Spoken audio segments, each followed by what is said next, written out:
Biz shunchaki borganmiz, ko'ramiz, oyimizni ko'ramiz, ha ha ha hi kelaveramiz. Ertaga onam o'lib qolsa nima qilaman men? Onam o'lib qolsa nima qilaman men? Onam 70 dan oshdi, 80 ga yaqinlashyapti. Men bu yerdaman to 400 kilometr yetib borganimgacha onam o'lib qolsa nima qilaman? So'nggi oxirgi so'zini eshita olmadim, onammi deymanmi? Otamni-ku eshita olmadim. Meni qo'limda yo meni oldimda jon bermadi. Onamni eshita olamanmi yo'qmi? Onamga kech bo'ladi. Hozirdan boshlab onangiz rozi, ota-onangiz rozi qilish bor. Keyin kech bo'ladi. Nimaga? Sababi kech bo'lganda siz to 25, 30, 40 yoshga yetganingizda uy qilaman, mashina qilaman, dang'illaman, uylar solaman, o'zimni karyeramni qo'yaman deysizda, u paytga kelgandan keyin onaga aytasiz, "Ota, yuring shashlik yeb kel." "Bolam, tishlarim o'tmaydi-da shashlikka" deydi. "Oyi, yuring tog'ma-tog' dacha. Bolam, belim og'riydi, oyoqlarim yaramaydi" deydi. Chunki ularning umri уже qisqaryapti-da. Borida, yoshligida ularni qadrlang. Borida, yoshligida, kuch-quvvati borligida ularni yaxshi ko'rishingizni ayting. Borida, kuch-quvvati borida sizning mayli uyni keyin 15 yil keyin, 5 yil keyin uy solarsiz. Mayli 7 yildan keyin mashina minarsiz. Lekin o'sha paytni o'zida onangiz tirikligida shashlik olib bering. Onangiz tirikligida tog'ma-tog', dacha, dengizma-dengiz sayohat qilib keling. Pul topaman, uy qilaman, pul topaman, mashina olaman, pul topaman, mana bunaqa biznesimmi? Yo'q, kechirasiz. Onangizni borida qadrlang. Otangizni borida qadrlang. Borida qadrlang. Yoqmadimi, Samir? Yoqmadi. Ba'zi birlaringizga yoqmadi. Sababi men sizni dilingizni og'ritadigan gap gapirdim.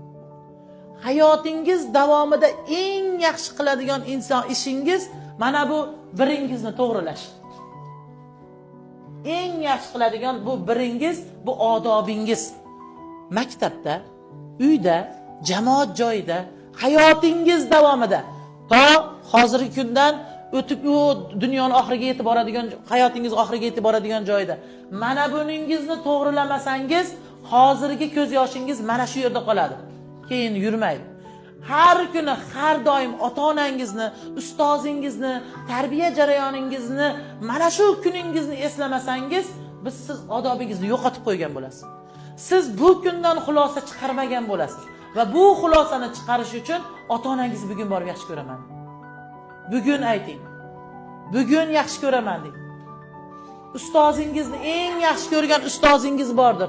Eng yaxshi ko'rgan ustozingizni oldiga borib quchoqlab, "Ustoz, sizni yaxshi ko'raman" deb ayting. Birinchi sinf o'qituvchingiz bordir, harf o'rgatgan ustozingiz. She'r yodlatgan opangiz bordir. Bugun borib, "Opajon, sizni yaxshi ko'raman. Yaxshi ham siz bor ekansiz, men she'rlarimni zo'r yodlaganman." Hech qachon har qanday holatda kechmang o'zingizni yaqinlaringizdan. Bu bir o'yin edi. Keching, yozing, tashlang deb tashlangan bir oddiy o'yin edi. Lekin hayot bu o'yin, lekin hayotda hech qachon buni qilmang. Hech qachon ota-onangiz, yaqinlaringizdan voz kechmang. Har qanday holatda. Men kechmasdim. Muhammad Rizo to'g'ri qildi, kechmayman dedi. Lekin bu o'yin dedim. O'yin bo'lsa ham kechmayman dedim. Bu hayotda yaqinlaringizdan hech qachon kechmang. Kechmang. Sizni kechishmayaptimi? Kechmang ulardan.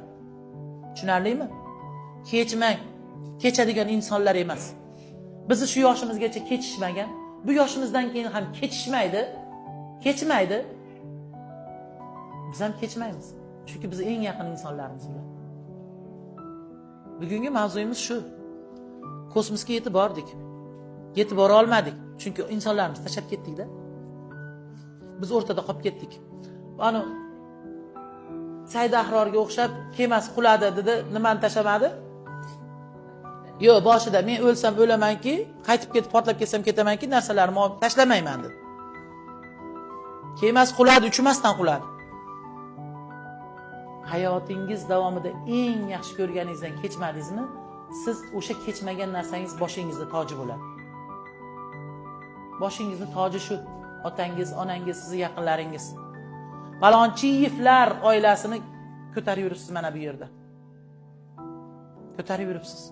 Shuning uchun siz turmuj sog', fikrlayapsiz, gaplashyapsiz, bir-biringiz bilan muloqot qilyapsiz. Bu hayotingiz davomidagi ota-onangiz bo'lmaganda siz bu yerda bo'lmasdingiz. Bugungi o'yinimiz, bugungi kosmosga sayohatimiz shundan iborat edi. Ba'zi birlaringizni dilingizdan og'ritgan bo'lsam, boshida ham aytdim. Uzr so'rayman, kechirim so'rayman. Faqat buni maqsad sizni tafakkur qilishga o'rgatish edi. Darsimiz tugadi. Chiqishingiz mumkin.